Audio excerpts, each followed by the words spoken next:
La primera charla, ahora en este turno de las 18:30, se llama El lado emprendedor de la ciencia. Nos las va a brindar el doctor Leandro Sánchez.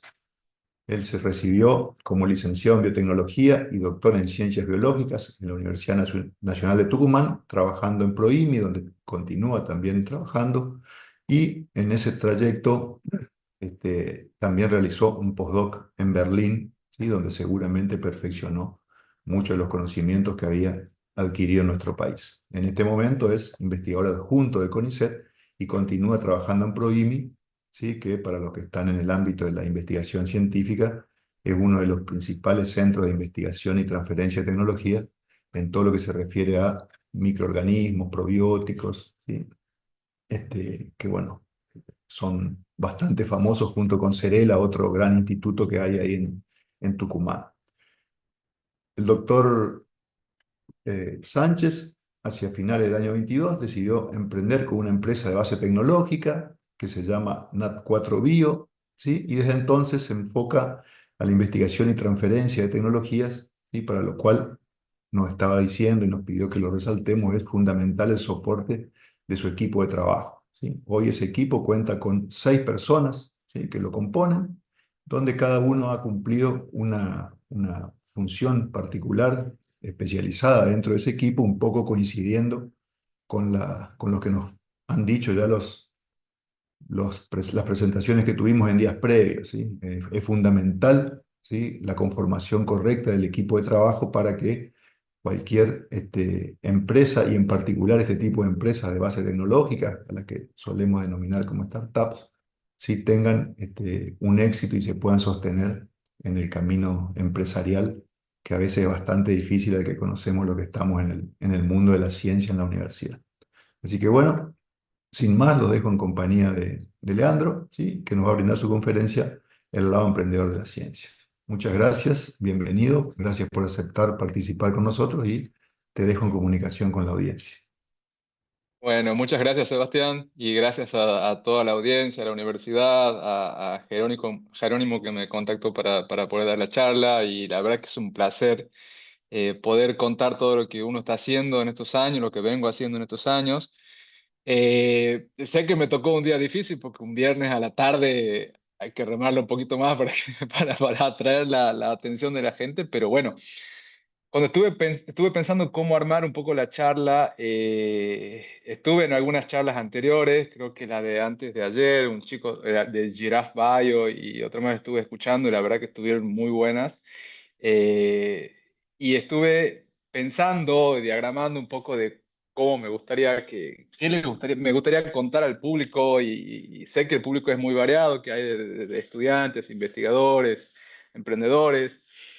Así que un poco lo que estuve pensando es contarles un poco mi experiencia de vida, qué me trajo, qué oportunidades me trajo, por eso le cambié un poco el nombre sobre el final a la charla y le puse la biotecnología como una ciencia de oportunidades, porque realmente a mí el hecho de estudiar biotecnología y estar en una carrera científica personalmente me dio muchas oportunidades que fueron muy variadas y me gustaría contarlas y me gustaría contar cómo fue variando ese roadmap o esa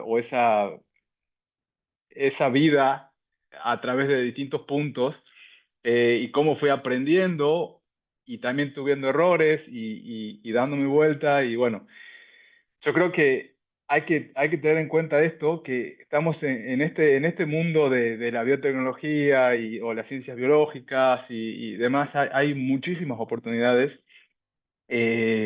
Uno no tiene que enfocarse en su vida para hacer una cosa, sino que darnos cuenta de todo lo que podemos hacer.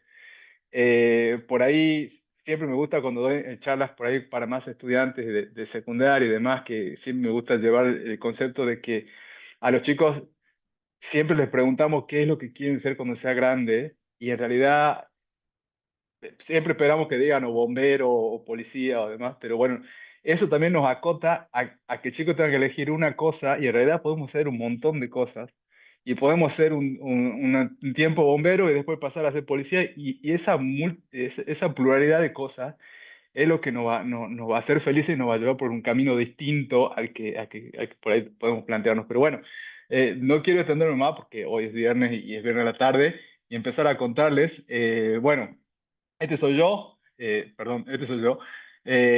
Como dijeron en la presentación, soy biotecnólogo, tengo un doctorado en ciencias biológicas acá en Tucumán, soy investigador de CONICET y hace poco empecé con esto del emprendimiento de la empresa de base tecnológica. Para contarles un poco mi vida, darle un contexto, soy de Jujuy, nacido en Jujuy, en San Pedro de Jujuy. Eh, Jujuy es una provincia, bueno, la conocen, hermosa, y a mis 17 años me vine a la provincia de Tucumán a estudiar la carrera de biotecnología. Después de 5 años de estudiar biotecnología, donde biotecnología era una carrera muy nueva, estamos hablando del año 99, 2000, todavía estaba en tercer año, todavía no se sabía bien de qué se trataba y a mí me gustaba esto de la genética, la microbiología y demás, así que bueno, me metí, era lo único que me entusiasmaba para estudiar y realmente yo creo que la pegué porque al día de hoy es lo que más me entusiasma y cómo fui avanzando con esto y cómo fue avanzando la biotecnología en sí, ¿no? Eh, Después de 5 años, bueno, me recibí de biotecnólogo, apliqué para una beca de CONICET, empecé mi tesis doctoral en el PROIMI, como bien dijeron. El PROIMI es un instituto de CONICET que opera acá en Tucumán. Es parecido al CERELA. La diferencia es que PROIMI está más enfocado en la parte industrial, en las aplicaciones industriales de microorganismos, fermentaciones y demás. Entonces, durante mi tesis me dediqué a estudiar muchos microorganismos que producen lo que se llaman antimicrobianos o moléculas que pueden matar a otros microorganismos, por ejemplo, antibacterianos, antifúngicos. O sea, en el nicho donde los microorganismos crecen y viven, hay una competencia por el nicho ecológico que todo el tiempo está llevando a que uno produzca una molécula que mata al otro para ganar el nicho. Esa es una guerra microbiológica que nosotros los humanos lo que hacemos, los científicos, es sacar esas bacterias y aprovechar estas moléculas justamente para crear los antibióticos que hoy nos curan de las enfermedades y demás, ¿no? Entonces, un poco mi trabajo de tesis fue buscar este tipo de moléculas que pelean, que hacen que maten a bacterias o a hongos malos, pero en un nicho especial que era en el sur de unas muestras de unas islas, muestras de suelo de unas islas que se llamaban Islas de los Estados, unas islas que están cerca de Ushuaia y entre las Malvinas. Tenemos muestras de ahí, muestras de suelo, donde existen un tipo de microorganismos que se llaman microorganismos extremófilos. ¿Por qué? Porque se llaman psicrófilos en sí, porque son microorganismos que crecen a bajas temperaturas y que necesitan bajas temperaturas para crecer. Ahora, ¿cuál es la potencialidad de esto? Es que pueden producir estas moléculas que matan a otros bichos, digamos, otros microorganismos malos, en bajas temperaturas. Entonces, la ventaja de esto es que estas moléculas que funcionan a bajas temperaturas pueden ser usadas después en las cadenas de frío o demás con muy buena actividad, ¿no? Con muy buena sí, actividad biológica. Entonces, lo que hacíamos es buscar en el nicho especial donde estas bacterias viven, que esas bajas temperaturas, porque están adaptadas a vivir en esa vida, y encontrar una aplicación biotecnológica de lo que estas bacterias producen, ¿no?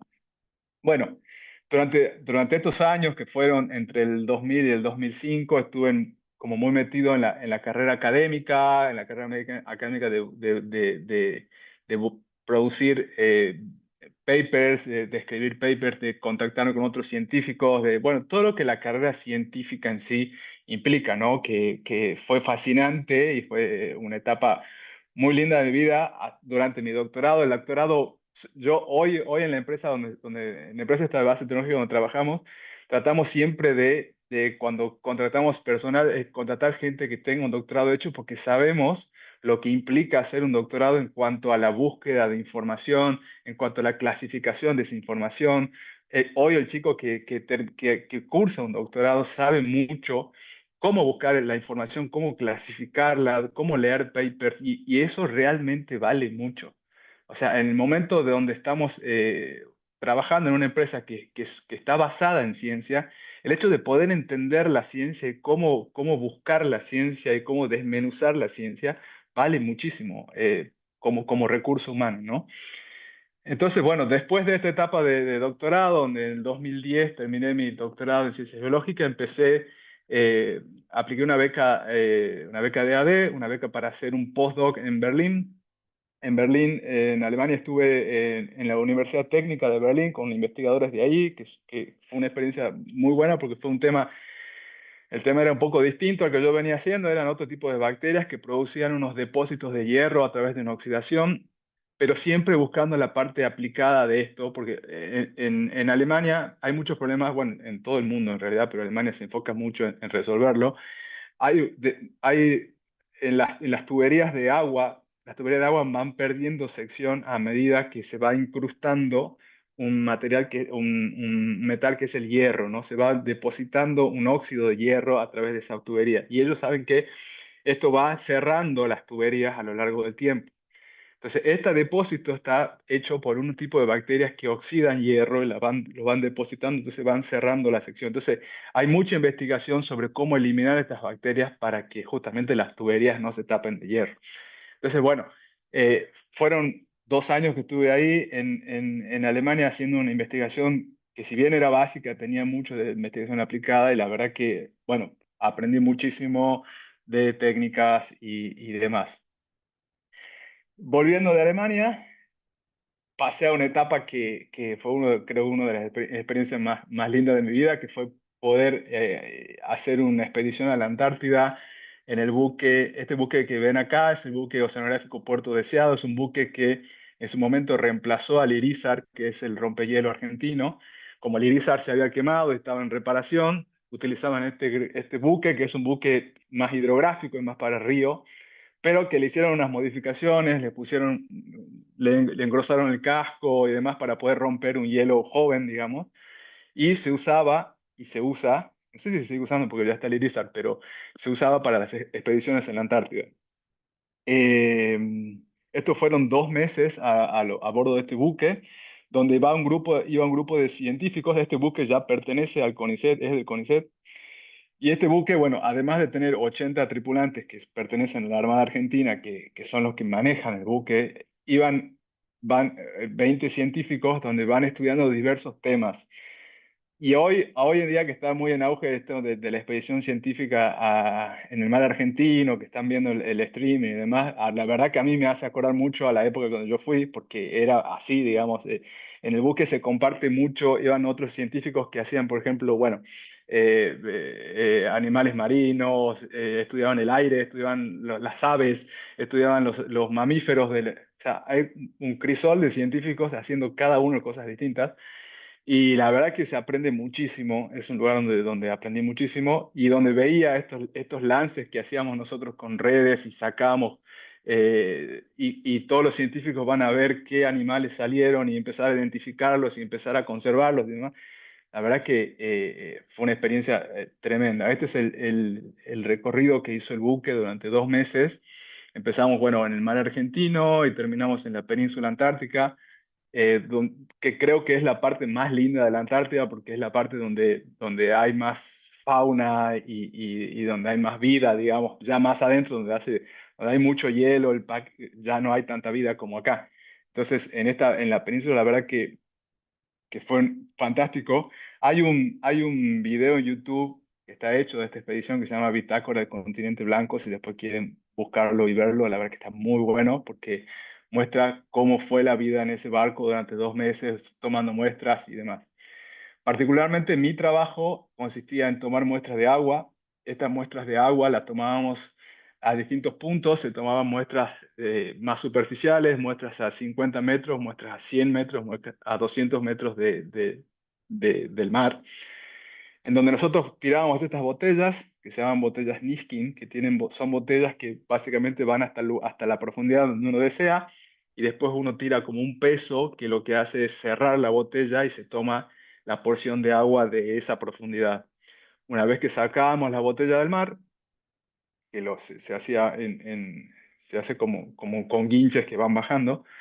Una vez que teníamos el agua de esa porción, y montábamos un laboratorio, hemos tenido que montar un laboratorio en el buque, y lo que se hacía es filtrar esta agua a través de filtros. Los filtros son como mallas en donde nos vamos obteniendo distintas porciones Por ejemplo, primero filtramos una malla que obteníamos los hongos de esa porción de agua y después filtramos en otra malla que obteníamos las bacterias de esa porción de malla y así nos íbamos haciendo de los microorganismos que estaban presentes en esa porción de agua que estaban en esa profundidad.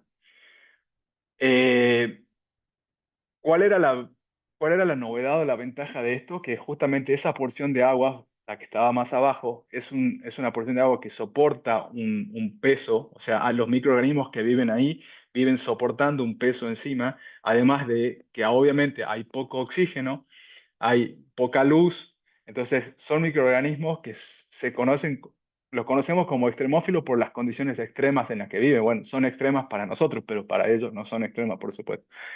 Entonces, justamente es buscar en estos microorganismos otros tipos de moléculas que pueden llegar a ser útiles para distintos usos, ¿no? Después. Bueno, acá estaba un poco la imagen de lo que les decía. Esta es una imagen de los filtros que utilizábamos y cómo en el filtro, este que está acá cuadriculado, se ven dónde quedan las bacterias y los hongos atrapados. Entonces, directamente nosotros volvíamos al laboratorio después a Tucumán, desde la Antártida a Tucumán con los filtros que contenían las bacterias que venían en esa porción de agua para hacerlas crecer y demás acá.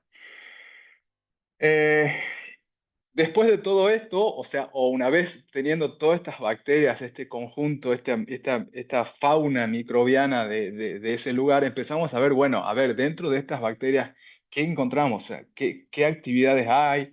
Qué posibilidades hay de encontrar aplicaciones y demás? Bueno, en esa búsqueda empezamos ya, a ver, sí, ya yo tenía una becaria, Anabela Sarli, que empezó con este trabajo.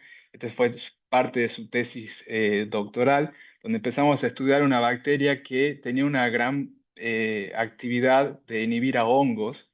Y en estos tipos de hongos encontramos la inhibición de específicamente un tipo de hongo, que es este que vemos acá, este negro, que se llama Macrophomina fasolina. Este hongo provoca muchas pérdidas en los cultivos de soja en años años donde hay mucha temperatura y hay mucha humedad. Este hongo vive en el suelo y crece en estas condiciones. Entonces, en los cultivos de soja se ven, cuando el hongo está activo, se ven como rodales de plantas muertas, digamos. Entonces, causa unas pérdidas económicas muy grandes en la agronomía, ¿no? Nosotros vimos que esta bacteria, una de estas bacterias que traíamos de allá, tenía muy buena actividad, muy buena inhibición, se llama, de este tipo de hongos. Entonces empezamos a investigar un poco más, che, y esta bacteria, acá vemos una foto de cómo el hongo, en la que está abajo, cómo el hongo afecta a la planta, ¿no? Cómo el hongo empieza, esos puntitos negros que ven son microesclerosis, se llaman del hongo, que empieza a tapar los báculos de la planta y la planta muere básicamente por taponamiento de los conductos, ¿no? Y después empezamos a buscar si otro tipo de bacterias podían inhibir otro tipo de hongos, no solo macrofomina, que es la que afecta a las plantas, sino también hongos como por ejemplo Penicillium, que afecta mucho a las frutas, que es el hongo verde, el hongo marrón, el hongo verde o el hongo azul, que afecta al limón o a las manzanas. Botrytis, que es un tipo de hongo que afecta mucho a los berries, a la frutilla, a la pera. Bueno, empezamos a estudiar a ver las actividades contra distintos hongos patógenos, ¿no? Justamente ya pensando en una aplicación en agronomía de este tipo de bacterias. ¿Por qué? Porque la aplicación humana es una aplicación que llevaría mucho más tiempo de estudio, digamos, de la molécula en sí, qué tipo de molécula se podría usar o no para el tratamiento humano de infecciones fúngicas, por ejemplo, de infecciones bacterianas. Entonces, siempre en este momento, en esta etapa de mi carrera, digamos, empecé a dedicar más al sentido agronómico y a estudiar un producto biológico que se puede usar en cultivos agronómicos de la provincia. En realidad yo sigo trabajando acá en Tucumán. En Tucumán la soja es un cultivo grande, eh, el limón es un cultivo enorme, y son industrias que tienen muchos problemas por estos hongos, ¿no? Entonces, encontrar una solución a las industrias locales me parecía muy valioso y muy rápido de poder llevar una solución biológica, una solución biotecnológica a la industria que está en la misma provincia, es local y solucionar un problema, ¿no? Entonces, acá podemos ver otra imagen ya más del microscopio, cómo el hongo puede crecer hasta un momento, hasta un lugar, puede expandirse a través, se llaman hifas, es a través de las hifas, hasta el lugar donde la bacteria está cerca y la bacteria de lejos lo frena al hongo, le dice, bueno, hasta acá vas a crecer y es esa línea que se ve marcada ahí. Es hasta dónde el hongo puede crecer hasta que la bacteria le dice, bueno, hasta ahí creces porque yo produzco algo que te detiene tu crecimiento ahí, ¿no? La verdad que es fantástico verlo así en imágenes. Acá también vemos arriba, esos fideos que ven ahí arriba, es el hongo, cómo crece el hongo normalmente. Y las imágenes de más abajo es como el hongo, cuando se acerca a las bacterias, como el hongo empieza a encartucharse el crecimiento y ya no es turgente, sino que empieza a perder mucha agua, empieza a haber una disrupción de la membrana plasmática, a ver de toda la estructura celular del hongo, hasta que finalmente vemos abajo, en las de más abajo, en las tres de abajo, es como la bacteria llega a colonizar al hongo y cómo puede empezar a vivir a expensas del hongo, ¿no? O sea, además de matarlo, es usarlo como alimento finalmente en esta guerra microbiana, ¿no? También empezamos a ver otro tipo de actividades. Había otras bacterias que producían algunos metabolitos, algunos componentes que provocaba el aumento de crecimiento y nodulación en plantas. Entonces empezamos eso a verlo en el laboratorio. Acá en la imagen de la derecha arriba pueden ver cómo los nódulos, eso se llaman nódulos de la planta. La soja cuando crece produce nódulos que fijan nitrógeno, entonces le da más crecimiento a la planta. Entonces ahí empezamos como a ver que había un efecto también de promotor de crecimiento vegetal proveniente de algunas de estas bacterias que teníamos aisladas del sur. Entonces, bueno, empezó ya mi vida más agronómica, empezar a trabajar más con plantas, a empezar más con macetas, con el campo, usar mi auto para llevar plantas, para traer plantas, ir a los campos y extraer las plantas y traerlas al laboratorio. Y la verdad que fue una etapa bastante laboriosa, pero muy enriquecedora y muy divertida también de empezar a hacer y empezar a meterme en este mundo de la agronomía, ¿no? Obviamente, todos estos trabajos uno nunca los hace solo, siempre, bueno, en este momento, en este caso estuvo Osvaldo y Anabela que trabajaban conmigo en este tema, pero también mucho contacto con referentes del tema, ¿no? Por ejemplo, acá en Tucumán tenemos la Estación Experimental Agroindustrial Obispo Colombre que se dedica mucho a la investigación en soja y en granos y la verdad que el apoyo interdisciplinario con otros grupos es clave y vale muchísimo a la hora de empezar a llevar la tecnología, ¿no? Así que empezamos, bueno, con un tratamiento cura semilla para soja, en donde se aplicaba el microorganismo en los granos de soja, se sembraba y se evaluaba tanto la promoción de crecimiento como la inhibición de estos hongos patógenos que existen en los cultivos, ¿no? Entonces, bueno, estos son un poco más imágenes de ya cuando aplicábamos el producto en campo, cómo llevábamos la aplicación tanto a soja como a maíz. Empezamos, bueno, a evaluar distintas formulaciones, porque además de llevar el microorganismo, hay que llevar el carrier o la formulación que va a hacer que ese microorganismo viva en el suelo durante un tiempo para que pueda proteger a la semilla, para que pueda, una vez que la planta crece, pueda darle los promotores de crecimiento para que eso germine y siga. Bueno, es bastante largo de contar, pero bueno, tuvimos muy buenos resultados. Y también empezamos a ver, bueno, como les decía, esto que ven, esta placa que ven acá, es como el exudado o lo que produce la bacteria puede inhibir a este hongo que es el Penicillium digitatum, que es un penicillium es un hongo que afecta mucho a cítricos, específicamente a limón, naranja, mandarina. Cuando ven ustedes en sus casas que el limón tiene este crecimiento, que seguramente lo vieron, es porque está afectado por este hongo. Este hongo esta infección produce muchos problemas en la exportación de fruta. Imagínense cuando acá en Tucumán se producen las cajas de limón, se terminan enviando y eso demora alrededor de 40 días en llegar a los destinos, que son generalmente Europa o Estados Unidos, y después de 40 días por ahí abren la caja con limón y están todos verdes, llenos de hongo. Y obviamente eso implica una pérdida económica, una pérdida de tiempo, una pérdida de todo, ¿no? Entonces, es un gran problema. Existen hoy soluciones, pero esas soluciones son básicamente fungicidas sintéticos, fungicidas químicos, que hoy cada vez están más cuestionados, digamos, tanto en Europa como en Estados Unidos y acá también. Hoy se utilizan entre 4 o 5 moléculas distintas de fungicidas químicos que se aplican en la cáscara del limón y que eso, eh, al llegar a los mercados, hay todo un estudio de las dosis que se han aplicado, los residuos que quedan de esas dosis, porque eh, cada vez hay más búsqueda de fruta que no tenga estos fungicidas, que tenga menos o que tenga pocos, y ahí es donde nace el mercado bio o el mercado ecológico de esta fruta, ¿no? O orgánico, la fruta orgánica, que todavía sigue siendo muy pequeño, pero cada día en Europa específicamente hay más demanda de este tipo de cultivos, ¿no? De fruta. Bueno, en eso empezamos a ver que podíamos utilizar unos tipos de polímeros.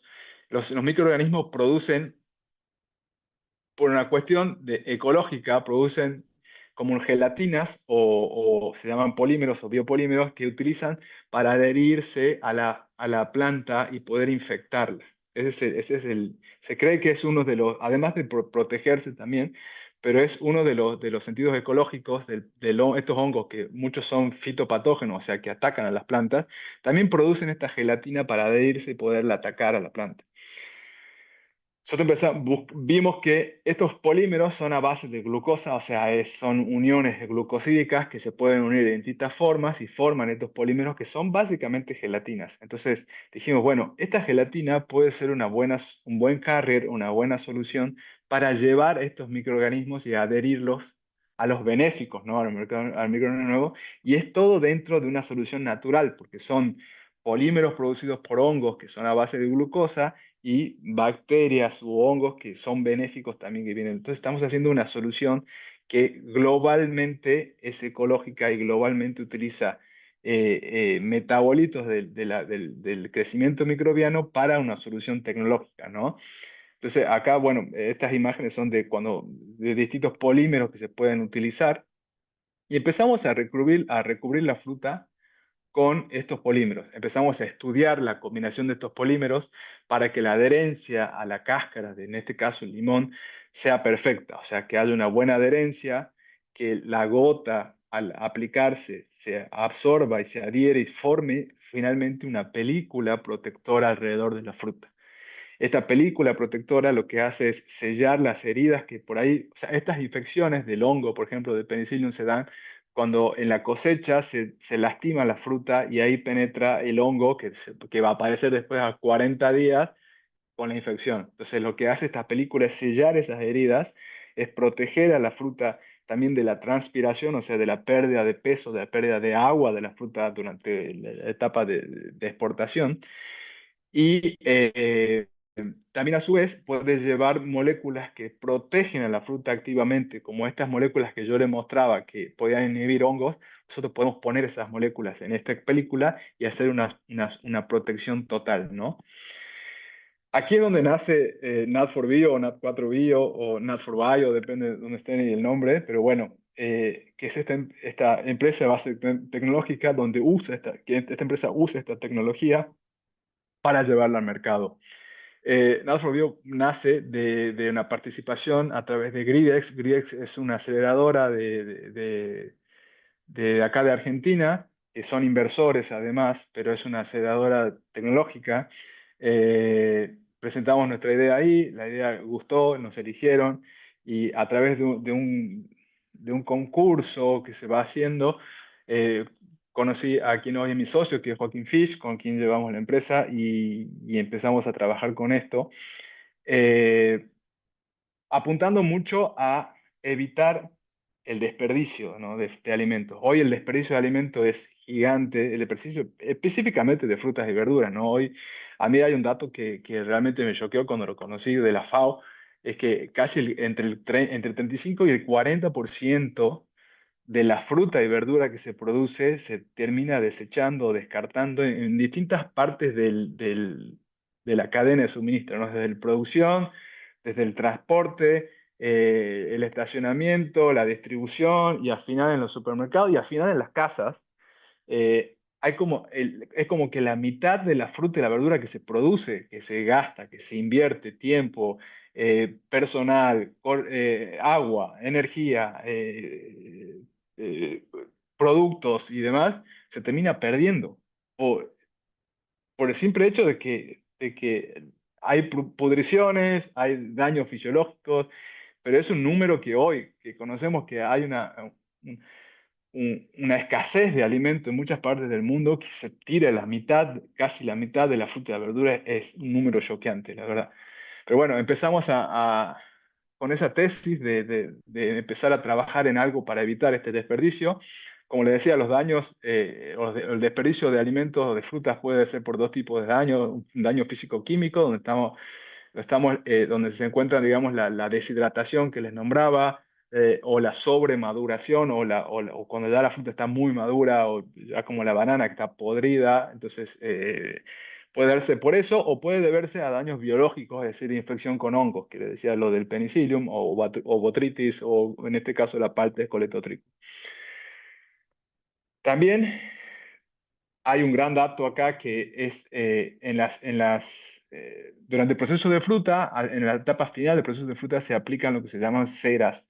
Estas ceras, muchas son ceras de polietileno, son derivadas de petróleo, digamos, básicamente un plástico que está oxidado para que sea líquido y finalmente se termina agregando a la fruta.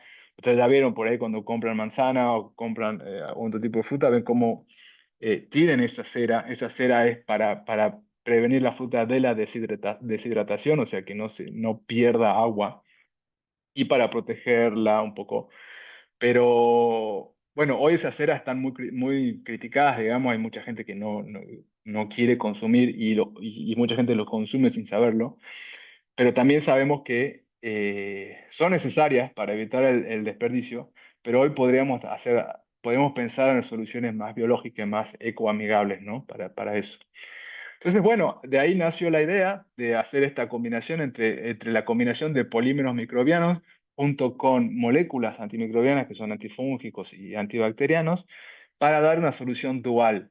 O sea, es tanto una cera que protege a la fruta de la desecación, de la sobremaduración y demás, que disminuye la tasa de respiración de la fruta. Entonces eso hace que la fruta, al respirar más lento, madure más lento también, y no cause la sobremaduración de la fruta, ¿no?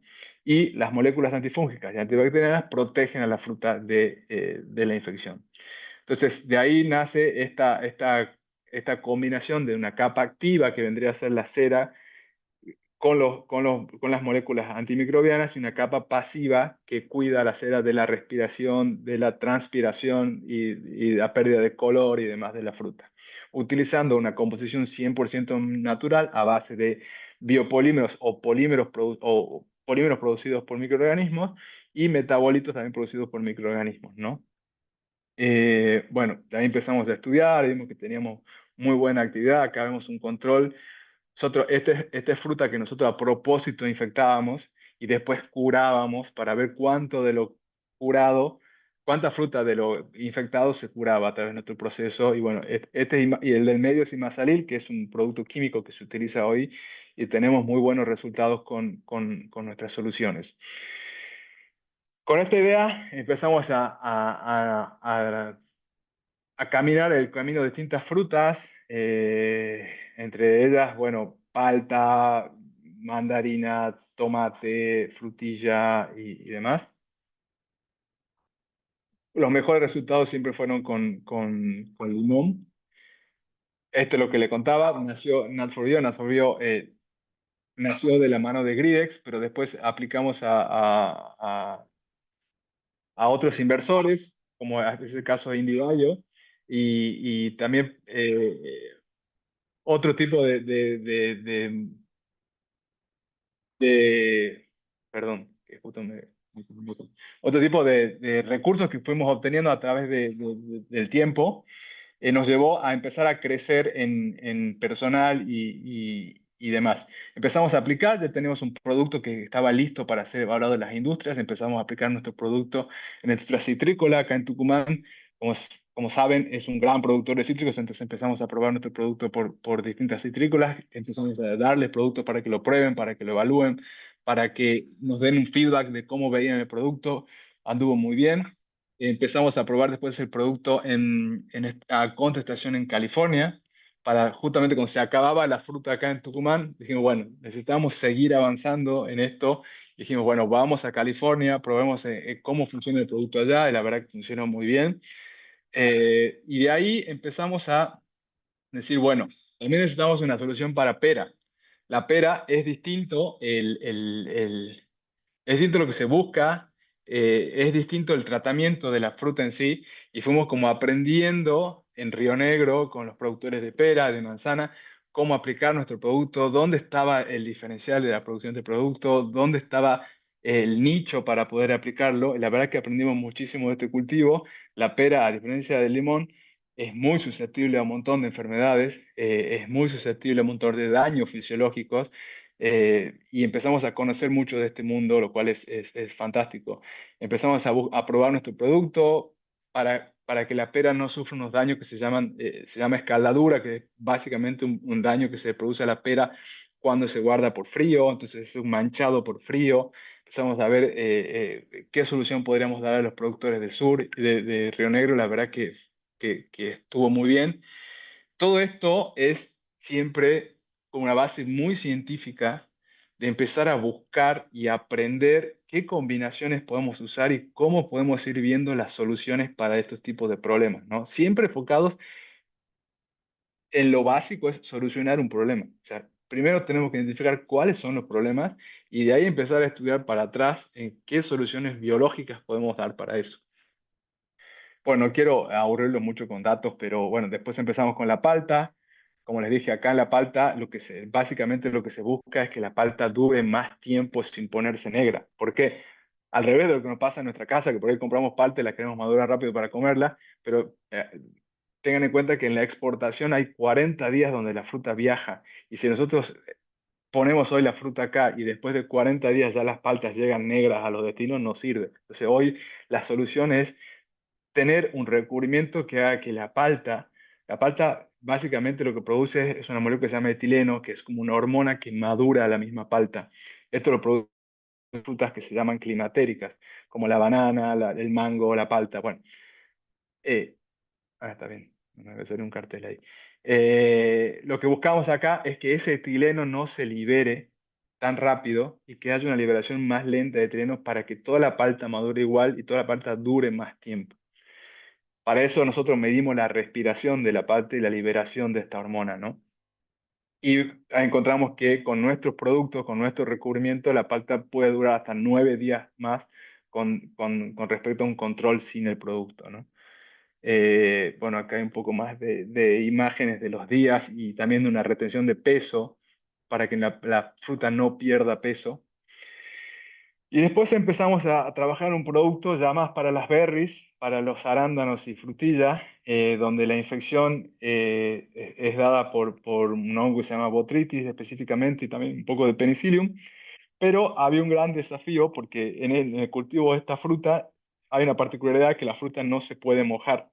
El arándano y la frutilla no pueden ser tratados con soluciones acuosas porque pierden lo que se llama el bloom de la fruta y el crunchiness de la fruta. Entonces, tenemos que buscar una solución que se pueda sprayar a través de una niebla y esa niebla pueda adherirse muy finamente a la cáscara de la fruta sin mojarla, ¿no? Bueno, fue todo un gran desafío y todavía estamos ahí en pruebas porque tenemos que tener el equipamiento para poder simularlo, pero bueno, si todo va bien, esta temporada creo que vamos a estar probando los empaques acá en Tucumán.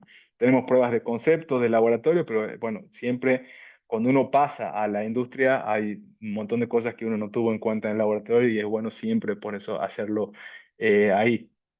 Hoy tenemos un producto que estamos distribuyendo principalmente a las citrícolas de acá de Tucumán y de Estados Unidos. Y tenemos los productos para pera, manzana, palta en proceso de distribución y el producto un poco de berries y arándanos un poco más retrasado. Este es nuestro equipo. Hoy somos 7 personas, creo, con Joaquín, bueno, Anabela, Belén, Paula, Hernán y Julieta. Somos un equipo que cada uno tiene muy claro su rol. Tiene, por ejemplo, Paula es ingeniera agrónoma, está dedicada mucho al trabajo en los empaques de fruta, a pensar también soluciones para la aplicación pre-cosecha en campo. Y tenemos a Anabela que está en la parte de formulación, Paula que está en la parte de biocontrol, Hernán que está en la parte de bioprospección, porque seguimos buscando más microorganismos que puedan hacer cosas. Belu que es clave, ya está en la parte de ciencia de datos y maneja, porque imagínense que todo esto produce muchos datos, que también llegamos a un punto que decíamos, no podemos seguir trabajando con tantos datos si no tenemos alguien que se dedique a procesarlos y a poder entender los qué datos estamos teniendo y poder dirigirnos para dónde vamos, ¿no? Entonces, bueno, la verdad que la incorporación de Belu fue fundamental. Joaquín vino a ponerle a toda esta ciencia, vino a poner la pata de negocios, porque finalmente somos una empresa de base tecnológica que busca un sustento, ¿no? Finalmente, y además de una solución. Tuvimos la oportunidad de tener partners muy importantes como el BID, el Banco Interamericano de Desarrollo, IndieBio, que es una aceleradora de Estados Unidos, bueno, obviamente el CONICET y de otras instituciones. Pero bueno, acá quería un poco hacer una pausa y hablarles, para los que no saben, qué es una startup y cómo nace una startup, porque finalmente nosotros somos una empresa de base tecnológica, pero somos una startup. La startup tiene un significado mucho de crecimiento. Una startup es una compañía que está diseñada para crecer rápido, porque su idea es revolucionaria, digamos, de la tecnología, entonces tiene que crecer rápido. Y un poco es la diferencia entre una startup y una pyme. La startup, o sea, la pyme, su crecimiento viene de la mano de la venta de un producto o un servicio que se va equiparando con una inversión. Entonces, un crecimiento es como el de la izquierda, donde es muy lineal. En la startup es al revés. La inyección de dinero temprano es muy alta, o sea, uno busca una inversión, esa inversión llega de inversores que apuestan a una idea y hay un periodo de gasto sin ingresos, digamos, donde uno invierte mucho en la ciencia, en validar la tecnología, hasta que llega un punto donde rompe el mercado y el mercado ya pasa a necesitar el producto que uno ha diseñado. Entonces ahí viene la etapa de crecimiento de la startup, ¿no? Acá hay también una diferencia muy importante entre la pyme y la startup. La pyme generalmente se dedica a un mercado local, la startup tiene que tener un mercado global. O sea, no podemos, una startup tiene que empezar una solución que sea una solución para un problema mundial o global más que local, ¿no? En la pyme no hace falta una innovación, en la startup depende de eso, de que haya una innovación en un proceso, en un producto, en un servicio, en lo que sea.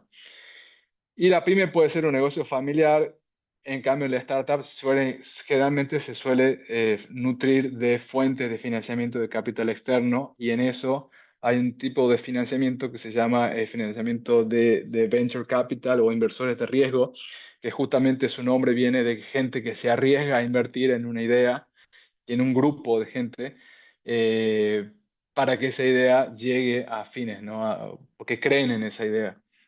Entonces, bueno, este es un poco el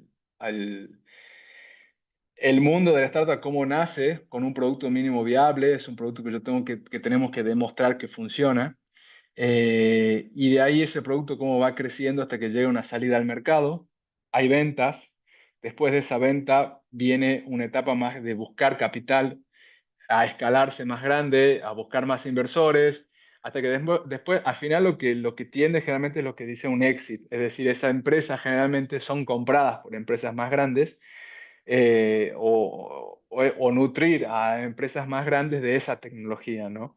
Pero bueno, ese es un poco en la escala del mundo startup. Y esto es los riesgos que hay que atravesar a lo largo de la vida de la startup, ¿no? Hay un riesgo al comienzo, un riesgo de desarrollo, un riesgo de producto, un riesgo de marketing, un riesgo de management de la empresa en sí, de cómo manejar la empresa. Un riesgo cuando hay que crecer también es un riesgo grande porque cuando empiezan, en nuestro caso, por ejemplo, cuando las citrícolas empiezan a pedir el producto, había un riesgo muy grande de producirlo, o sea, dónde buscar un lugar, buscar que el sistema de producción funcione en esas escalas que son más grandes. Bueno, como ven, hay riesgo por todos lados y justamente de eso se nutre el inversor de riesgo, ¿no? Eh, y acá vemos cómo también la popular curva de las startups, cuando empiezan con una investigación, después viene la transferencia de tecnología, se lanza el producto y todo eso va para abajo hasta que llega a un lugar donde se conoce como el Valle de la Muerte. Es decir, cuando ya el gasto en investigación es muy alto, no hay ingresos, pero está cerca de esa curva donde empieza uno el éxito de ventas, el éxito de que la gente lo pruebe el producto y le guste, la gente que haya exista este boca en boca, que empiecen a necesitar el producto y bueno, después ya despega y ya se pasa esa etapa, ¿no? Eh, Después todos estos datos los obtuve hace poco de un informe que la verdad que me parece muy bueno de por qué fallan las startups. Hoy sabemos que el mundo startup hay pocos casos de éxito, pocos casos de empresas que llegan a ser unicornios, por ejemplo. Pero ¿cuáles son los principales casos o los principales fallas que tienen las startups? Son, bueno, que el producto no tiene una necesidad de mercado, es la principal. O sea, lo que están produciendo, no, el mercado no lo necesita. Entonces, había un error desde el comienzo de empezar a producir algo que no tiene una necesidad real. Bueno, se quedaron sin dinero, no es el equipo adecuado, esa es una de las fallas más grandes. O sea, acá, a través de todo esto, hay etapas buenas, etapas de mucho estrés, etapas de todo, y la verdad que si el equipo no está fuerte como equipo, muchas veces se rompen estos equipos y hay peleas y demás que terminan con la startup, pero justamente es porque el equipo tiene que ser muy sólido para poder aguantar las caídas y festejar los triunfos, ¿no? Bueno, este es un poco un mapa de los inversores que andan dando vueltas por Latinoamérica hoy, por si alguno quiere darle una mirada. Está Gridex, que está acá, que tiene con todas las empresas que tiene Gridex hoy, pero también hay otros tipos de inversores como CITES, también es otra aceleradora, Ganella de Chile, bueno, está IndieBio de Estados Unidos, bueno, hay varias que andan dando vuelta por Sudamérica. Y justamente hoy en estos años es como una gran oportunidad, o Latinoamérica es una gran oportunidad para generar startups. ¿Por qué? Bueno, acá vemos en estas columnas, vemos las distintas poblaciones de los países de Latinoamérica, pero vemos cómo, por ejemplo, en Argentina hay un 30% de startups con una población mucho más chica que cualquiera de los otros países. Entonces, la innovación en Argentina, que tiene mucha base en el sistema científico argentino que tenemos hoy, es muy grande. Que tengamos un 30% de startups comparados con Brasil, ¿dónde está Brasil? Bueno, Brasil tiene igual, pero Brasil tiene mucha más población. Entonces, habla de lo buenos que somos los argentinos y los latinoamericanos en general para generar estas innovaciones, ¿no? Y yo creo que se basa mucho por el sistema científico público que tenemos, bueno, en Argentina. Es fundamental y los recursos humanos que tenemos son muy buenos para hacer esto, ¿no? Para la innovación, para la ciencia, para la tecnología. Bueno, yo creo que se habla mucho de eso, pero es porque es real y les cuento yo que tuve la oportunidad de verlo, por ejemplo, en Alemania, donde ahí ya nos medíamos, bueno, a ver un país del primer mundo con Argentina y la verdad que estamos muy bien formados, somos muy buenos los argentinos en ciencia y tecnología, formados por las universidades públicas y yo creo que eso da sustento a que hoy haya muchas startups exitosas, ¿no? Que vienen de Argentina. Por ejemplo, acá Argentina está con 103 startups, un 30%. Y Brasil, por ejemplo, tiene 101 startups, pero bueno, si comparamos la población de Argentina y Brasil, por supuesto, no tiene nada que ver.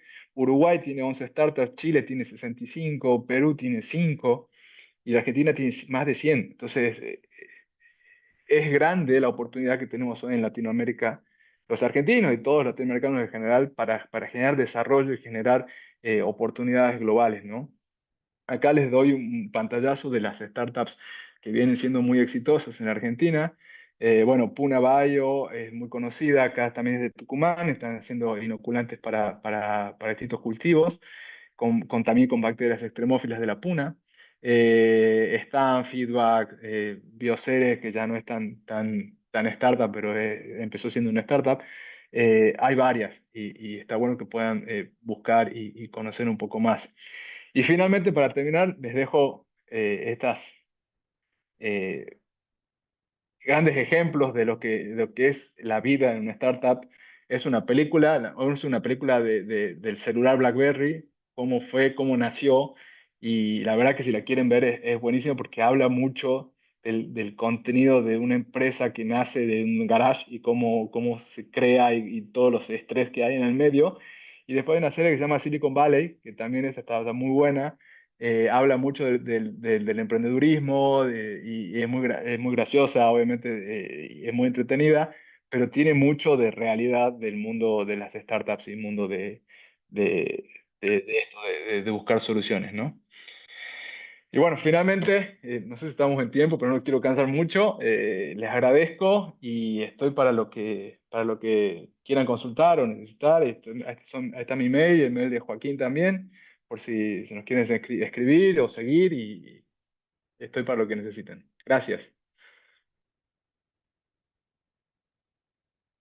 Bueno, muchísimas gracias, Leandro, por tu charla, excelente, muy buena repercusión en los seguidores del chat. Hay muchas felicitaciones.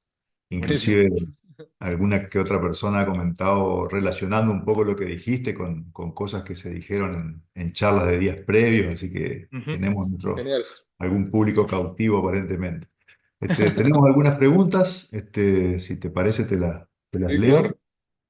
Aquí nos preguntan cómo se relacionaron con Gridex y qué es lo más valioso que les aportó y si recibieron inversiones de ese tipo de empresas.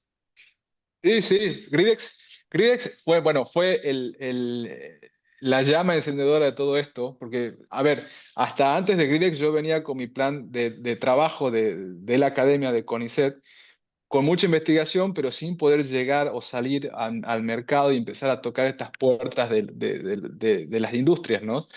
Que muchas veces es lo que falla, no sé si falla, pero que está muy cautivo todavía en el sistema científico-tecnológico, cómo hacer llegar toda la tecnología que se desarrolla en, por ejemplo, CONICET o las universidades, al sector empresarial, al sector industrial.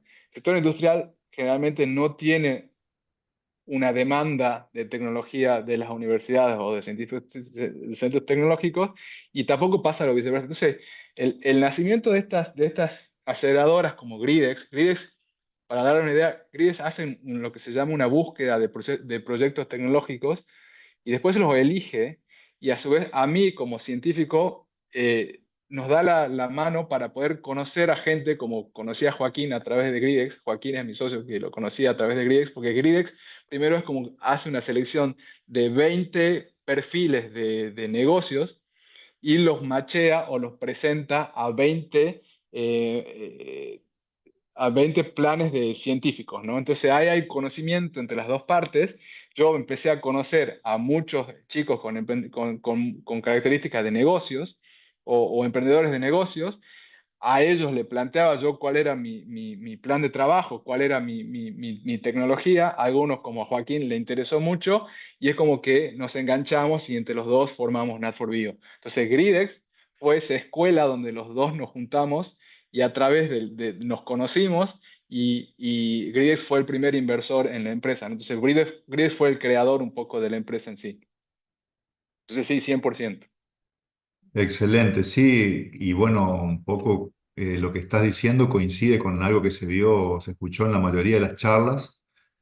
porque bueno, muchas veces posiblemente la dificultad a la que te referís, que le cuesta al científico salir, es porque cuando empiezan los procesos de preincubación, de evaluación de las potencialidades de crecimiento de su potencial empresa, Ujú, cómo pasar de la idea a la empresa, le empiezan a pretender dar cursos de ujú. mercadotecnia, de cómo Sí, hacer la evaluación del mercado, ese tipo de cosas, cuando en realidad lo que hay que hacer es buscarle un socio que se encargue de esa parte seguramente porque apenas pones a un científico a estudiar economía, a un científico obviamente de las ciencias biológicas, como el área tuya, digamos, huye, ¿eh? Por algo no estudiaron economía, digamos, por algo se fueron a los laboratorios y a hacer biología. Y bueno, es un error que muchas veces se comete pretender que la gente que no está formada para eso se ponga a estudiar de grande cuando ya le gusta otra cosa,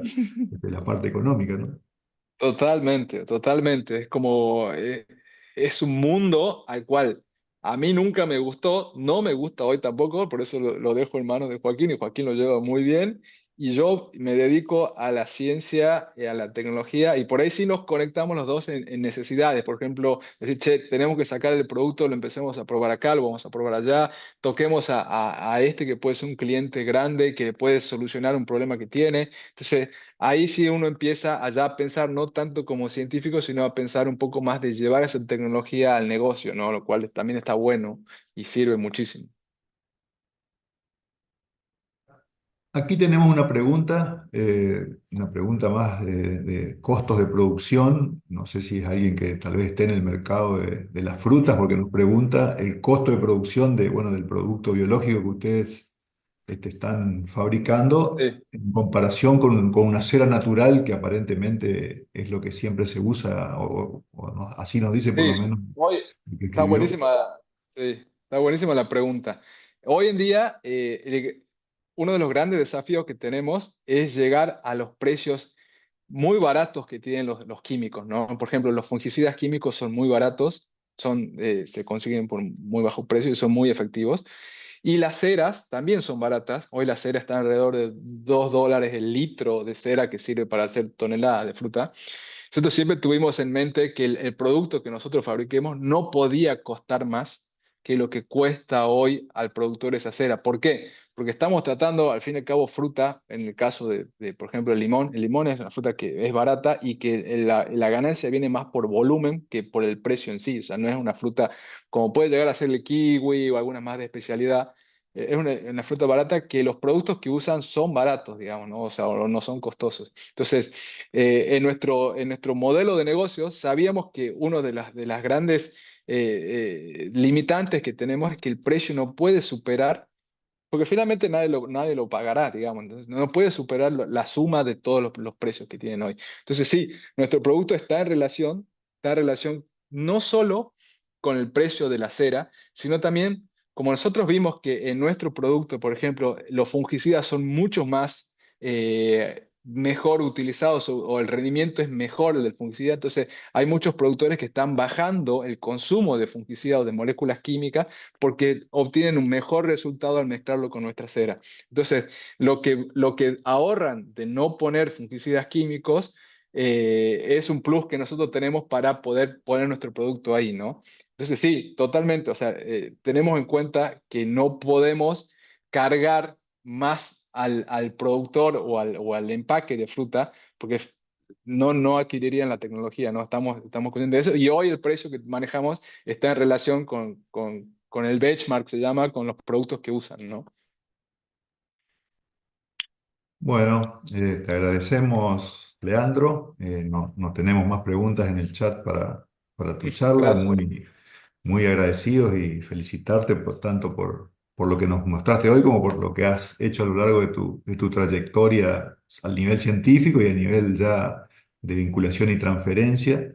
Algo que, bueno, le hace mucha falta a nuestro país, porque estas empresas son las que en el fondo terminan generando ingresos que por ahí de otra manera no se podrían obtener, ¿no? Es muy bueno, déjame dar un aporte más para que un poco para dar una claridad a la gente. de cómo llega esta tecnología, al haberla desarrollado yo como investigador de CONICET, esta tecnología pertenece a CONICET, ¿no? O sea, la tecnología en sí pertenece a CONICET y CONICET licencia esta tecnología a la empresa Nat4Bio para que la explote y la use. O sea, a través una vez que vengan las ventas del producto, hay unas regalías que vuelven al CONICET por esa licencia de tecnología, ¿no? Entonces, a mí me gusta mucho contarlo como es la retribución al sistema científico, tecnológico, que invirtió muchísimo en esta investigación y en estos años en los cuales yo soy investigador de CONICET, y cómo vuelve esa retribución finalmente a la institución a través de regalías o de una licencia de tecnología, ¿no? O sea, es como da vuelta el círculo y cómo tiene sentido todo así, ¿no? Sí, Gracias.